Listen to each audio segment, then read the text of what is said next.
Hello বন্ধুরা, কেমন আছো তোমরা? আশা করি তোমরা সবাই ভালো আছো। পিএসসি ক্লার্কশিপ সেট নম্বর 4, 87 থেকে 100 পর্যন্ত ম্যাথ। লাস্ট ক্লাসে 86 পর্যন্ত করেছি, আজকে 87 থেকে 100 পর্যন্ত। তো আমার চ্যানেল প্রথম দেখলে অবশ্যই সাবস্ক্রাইব করবে, লাইক করবে আর শেয়ার করবে, আর কমেন্ট বক্সে কমেন্ট করবে। শুরু করতে যাচ্ছি 87 থেকে ম্যাথ। তো শুরু হোক। 87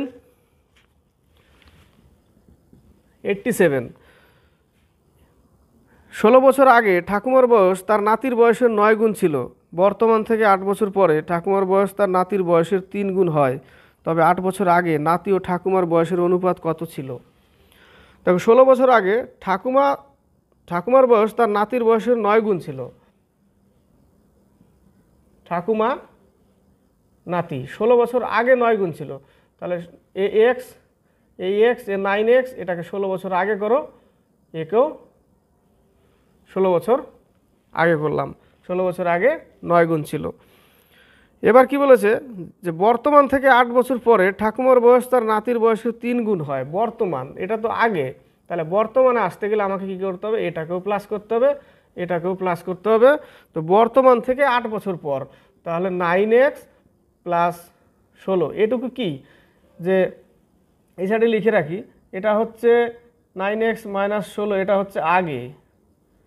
9x প্লাস 16, এটা হচ্ছে বর্তমান, তাই না? এটা হচ্ছে বর্তমান। তাহলে 9x প্লাস 16, এবার বলেছে 8 বছর পর।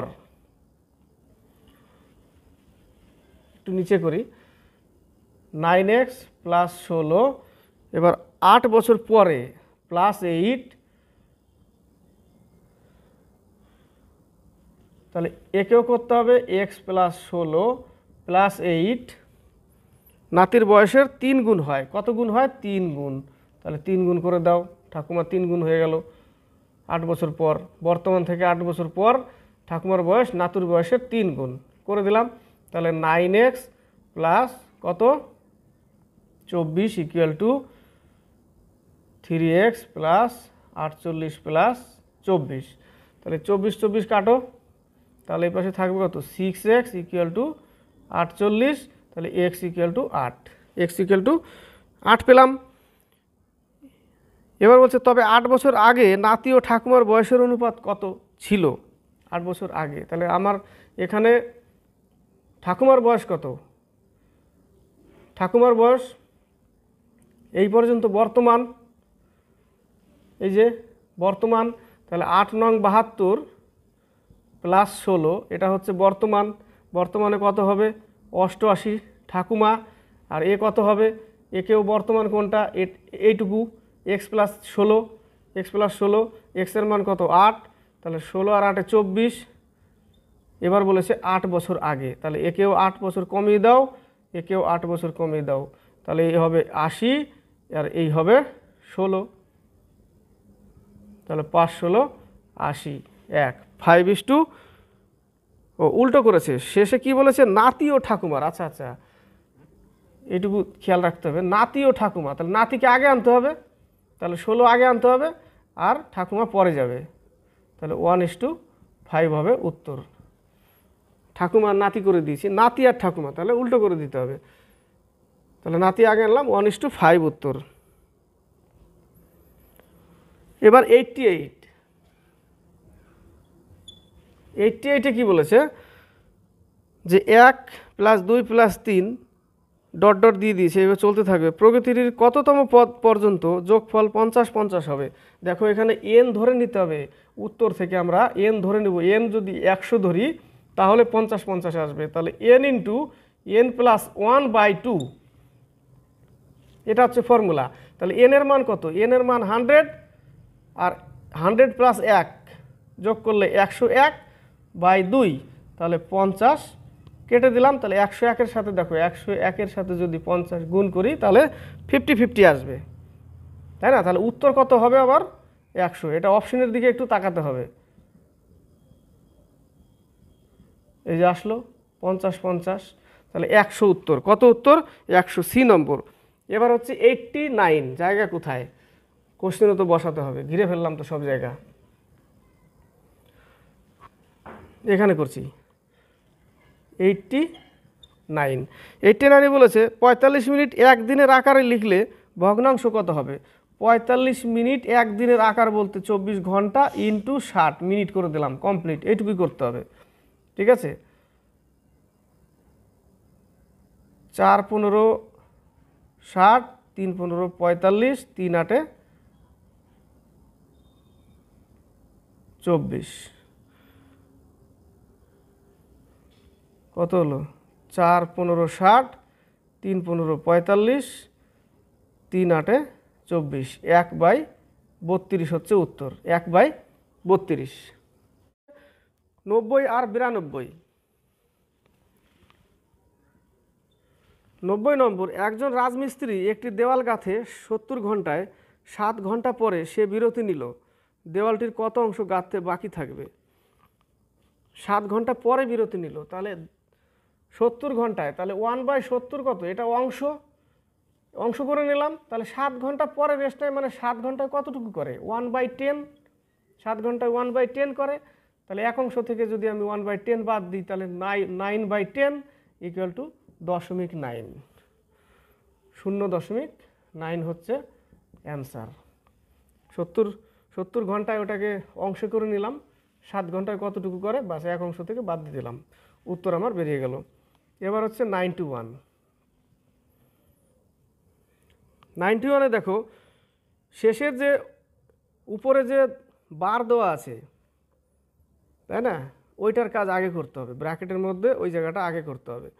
তাহলে আমি দেখাচ্ছি, দেখো শেষের দিকে 5.4 মাইনাস 4.3 মাইনাস 2 বার দেওয়া আছে,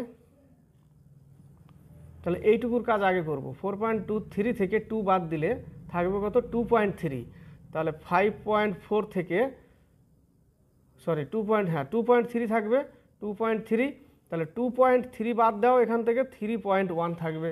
এবার আমি এইটুকু কাজ করে নিলাম। এবার আমি ওখান থেকে বেরিয়ে আসি, ওখান থেকে বেরিয়ে আসলে আমি আসবো কোথায়? 6.5 মাইনাস 3.1, এই জায়গাটা আসলাম। তাহলে এখান থেকে আমি 3.1 বাদ দিলে 3.4 আমি পেলাম। কত পেলাম? 3.4 পেলাম। আমি এবার ওখান থেকে বাইরে বেরিয়ে আসি, ওখান থেকে বাইরে বেরিয়ে আসলে আমি কি পাবো? 7.6 থেকে 3.4 আমি বিয়োগ করব, তাহলে পাবো কত? 2 আর এদিকে 4, 4.2 পেলাম। এবার আমি একদম শেষে চলে আসবো, 8.7 থেকে কত বাদ দিব? 4.2, তাহলে 5 আর এদিকে 4.5 হচ্ছে উত্তর, সি নম্বর। বোঝা গেল? এইভাবে আমি যদি এই যে বার থাকে বা পৌনপুনিক থাকে, অনেক সময় ফোঁটা দিয়ে দেয় পৌনপুনিক, তাহলে ওগুলোর কাজ কি আগে করতে হয়?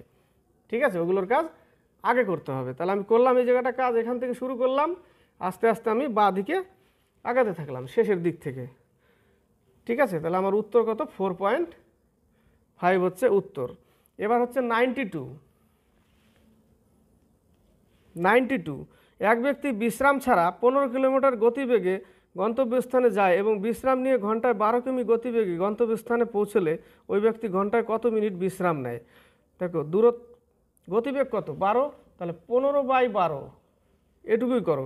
15 কিলোমিটার গতিবেগ গন্তব্যস্থানে যায় এবং বিশ্রাম নিয়ে ঘন্টায় 12 কিমি গতিবেগে গন্তব্যস্থানে পৌঁছলো। 15 কিলোমিটার গতিবেগ, উপরেরটাও গতিবেগ নিচেরটাও গতিবেগ।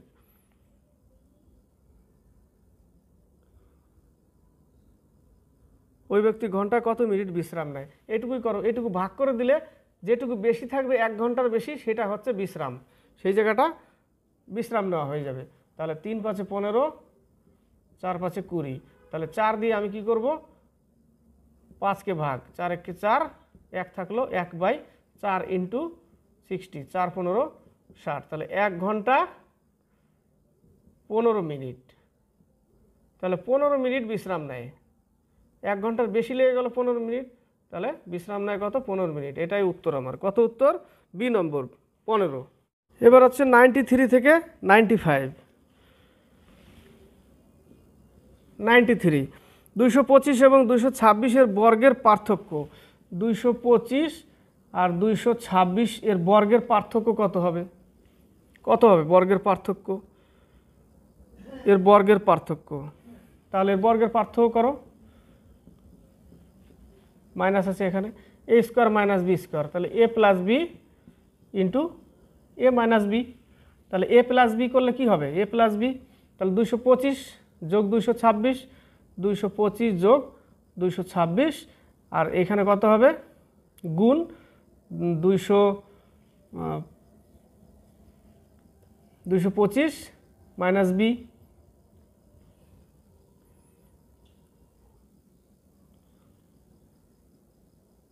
এক থাকবে এ প্লাস বি ইন্টু এ মাইনাস বি। তো বড় থেকে ছোট বিয়োগ করব, তাহলে 226 থেকে 225 বাদ দিলে এক থাকবে এই জায়গাটা যোগ করো, 1 4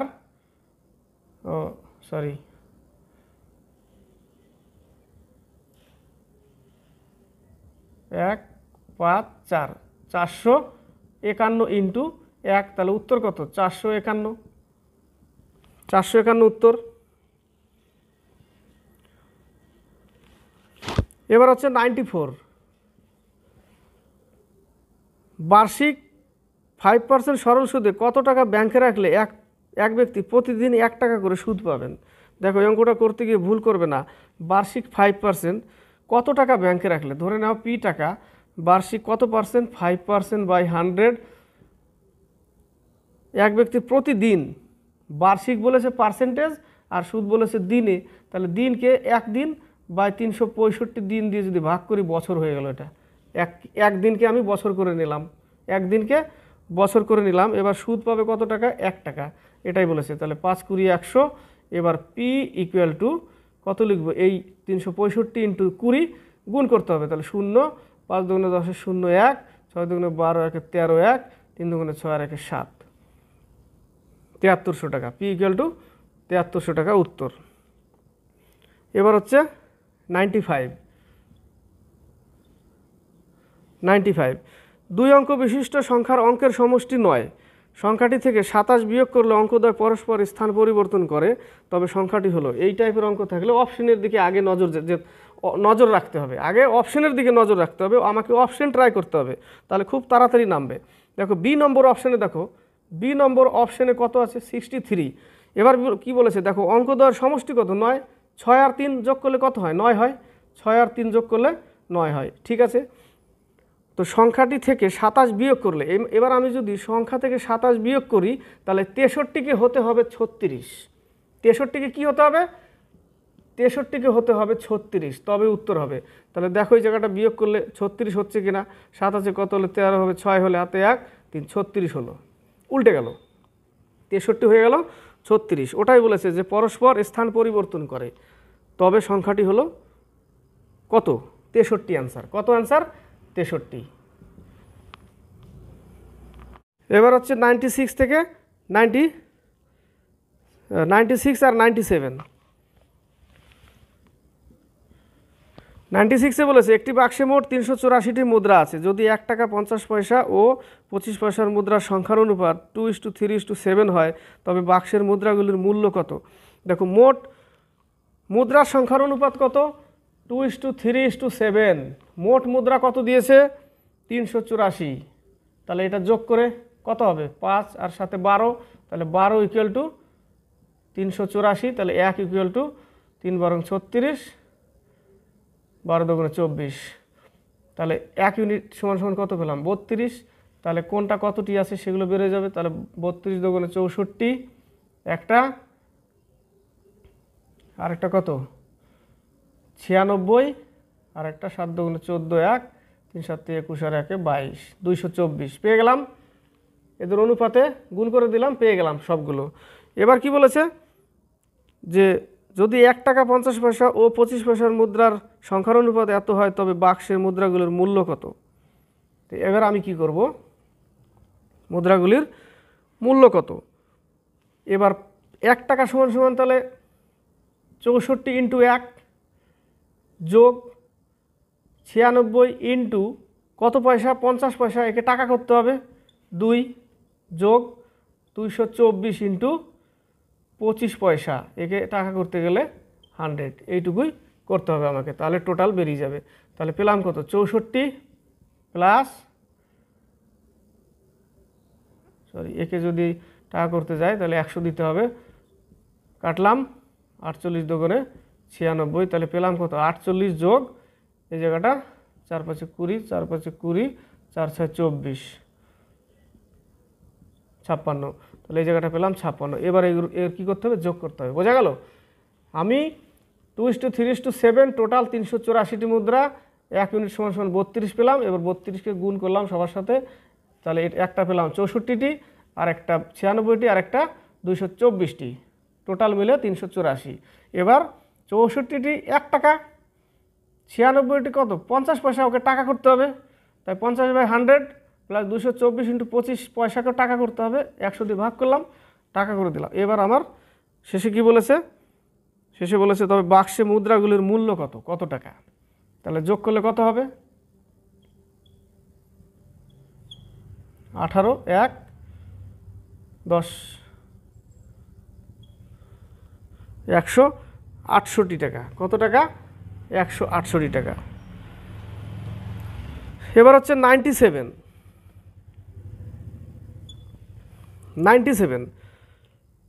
750 টাকা এ বি সি এবং ডি এর মধ্যে এমনভাবে ভাগ করা হলো যাতে এ এর অর্থ বলতে অ্যামাউন্ট, এ এর অর্থ বি এবং সি এর প্রাপ্ত অর্থের সমষ্টির সমান। বি সির তুলনায় 125 টাকা বেশি পায় এবং ডি সি এর সমপরিমাণ অর্থ পায়। দেখো এ বি সি আমাকে করে নিতে হবে, আগে কী করতে হবে, এ বি সি এই জায়গাটা করছি না, এখানেই করি, এ বি সি বলেছে বি সির তুলনায় 125 টাকা বেশি পায়। সির তুলনায় সি যদি এক্স টাকা পায় তাহলে বি পাবে এক্স প্লাস 125, এটা বি। এবার প্রথমে যাও যাতে এর অর্থ বি এবং সি এর প্রাপ্ত অর্থের সমষ্টির সমান।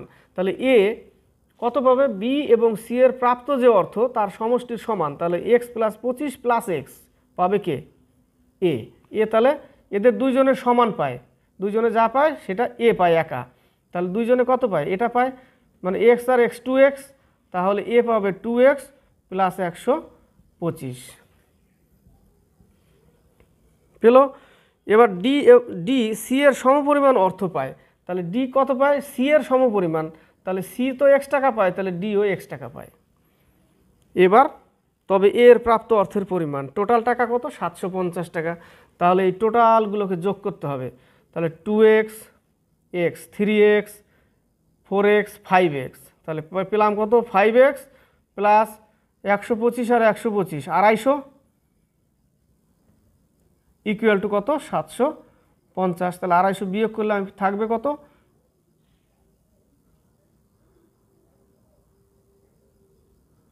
500। তাহলে 5x ইকুয়াল টু 500 থাকলো, তাহলে x equal to 100, x equal to 100। তাহলে এ কত পাবে, তাহলে এর অ্যামাউন্ট কত, এইটুকু 2x প্লাস 125, 2x প্লাস 125, তাহলে 2x মানে 200 সাথে 125, তাহলে 2x প্লাস 125, তাহলে x এর মান কত 100, তাহলে এখানে হবে 200 প্লাস 125, তাহলে পেলাম কত 325 হবে অ্যান্সার। কত 325 টাকা, ডি নম্বর অ্যান্সার। এবার হচ্ছে 98 থেকে 100 শেষ করব। 98 থেকে 100, 98-এ কী বলেছে দেখো, জল ও দুধের 40 লিটার মিশ্রণে 10% জল আছে।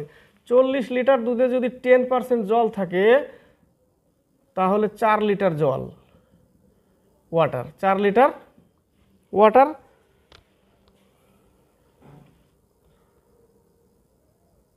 4 লিটার ওয়াটার। তবে মিশ্রণে আর কত লিটার জল মেশালে মিশ্রণটিতে জলের পরিমাণ 20% হবে। মিশ্রণ কত 40, তাহলে কত লিটার জল মেশালে, তাহলে আমি 4 লিটার তো আগে আছেই জল, তার সাথে যদি আরও x লিটার মেশাই তাহলে এই জলটা টোটাল মিশ্রণের কত পার্সেন্ট হবে, 20%। টোটাল মিশ্রণ কত 40, তার কত হবে, তাহলে 40-র মধ্যেও তো x লিটার জল আসবে, 40-র ভিতরে তো আমি x লিটার জল আরও মেশালাম, তাহলে এই 40 প্লাস x এই জায়গাটা বুঝতে হবে। দেখো 4 প্লাস x জল মিশালাম x লিটার, তাহলে এটা টোটাল জল, টোটাল জলটা কার সমান, টোটাল মিশ্রণের 20%। টোটাল মিশ্রণ তো 40 না, পরে আরও তো x লিটার জল মিশিয়েছি, তাহলে টোটাল মিশ্রণ হবে এখন এইটা বর্তমানে, এটা ছিল আগে, এখন হবে এইটা x প্লাস 40 প্লাস x। তাহলে এই টোটাল মিশ্রণের 20% হচ্ছে এই জল। বোঝা গেল? এবার কাটো। তাহলে 40 plus x equal to 4 5 20 plus 5x, এই পাশে আসলে 20 থাকবে, এটা ওই পাশে গেলে 4x, তাহলে x equal to 5 litre. x equal to 5 litre. উত্তর এ নম্বর। 99। ABC একটি যৌথ ব্যবসায়ে 1:2:3 অনুপাতে টাকা বিনিয়োগ করে, তাদের বিনিয়োগের সময়ের অনুপাত 1:2:3 হলে তাদের লাভের অনুপাত কত? সরাসরি গুণ করো। 1:1। টাকা সময়,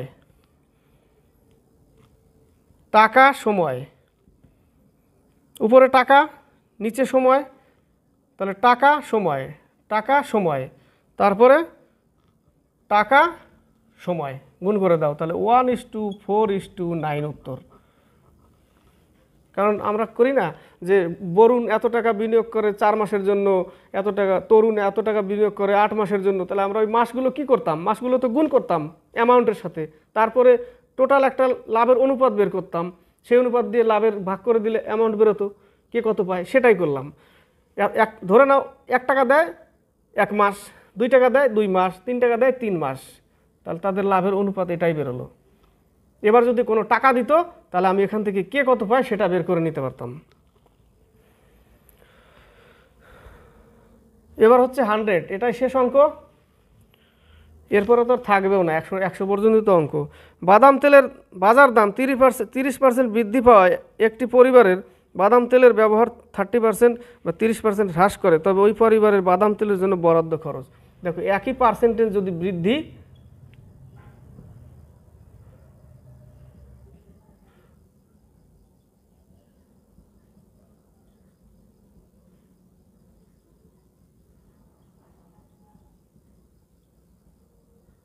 একই পার্সেন্টেজ যদি বৃদ্ধি হ্রাস বলে, তাহলে সবসময় ক্ষতি হয়। সবসময় কি হয়? ক্ষতি হয়। তাহলে আমার অঙ্কে আছে এইটা 30% বৃদ্ধি 30% ক্ষতি, তাহলে সবসময় কত পার্সেন্ট ক্ষতি হবে? তাহলে লিখবো আমি 30 × 30/100। 9% কি হবে? সবসময় ক্ষতি হবে। একই পার্সেন্টেজ, তাহলে ওই দুটো পার্সেন্টেজ উপরে লিখে দাও, নিচে 100 কেটে যা বেরোবে সেটা ক্ষতি হবে, 9% ক্ষতি। বোঝা গেল? একই পার্সেন্টেজ থাকলে সেই পার্সেন্টেজটা কী করতে হবে? উপরে লিখে দিতে হবে 30 × 30, এটা লাভ এটা ক্ষতি, 30 × 30/100 কেটে যা বেরোবে ওটাই হবে ক্ষতি, লাভ হবে না কিন্তু কখনো, সবসময় ক্ষতিই বেরোবে। তাহলে 9% ক্ষতি। উত্তর কত? 9% হ্রাস, এ নম্বর। তাহলে বন্ধুরা, যদি ভালো লাগে তাহলে অবশ্যই সাবস্ক্রাইব করবে, লাইক করবে, কমেন্ট করবে আর শেয়ার করবে, অবশ্যই শেয়ার করবে। ঠিক আছে, আজকে এই পর্যন্ত। নেক্সটে প্র্যাকটিস সেট 5 থেকে শুরু করব, তবে খুব ইন্টারেস্টিং মজাদার অঙ্ক, আর জিকেগুলো মজাদার দিতে থাকবো তোমাদেরকে এইভাবে। আর তোমরা কমেন্ট বক্সে কমেন্ট করতে থাকবে কেমন লাগছে, ভালো লাগলে কেমন বোঝায় সেটাও ভালো করে লিখে পাঠাবে। ঠিক আছে, আজকে এই পর্যন্তই। নেক্সট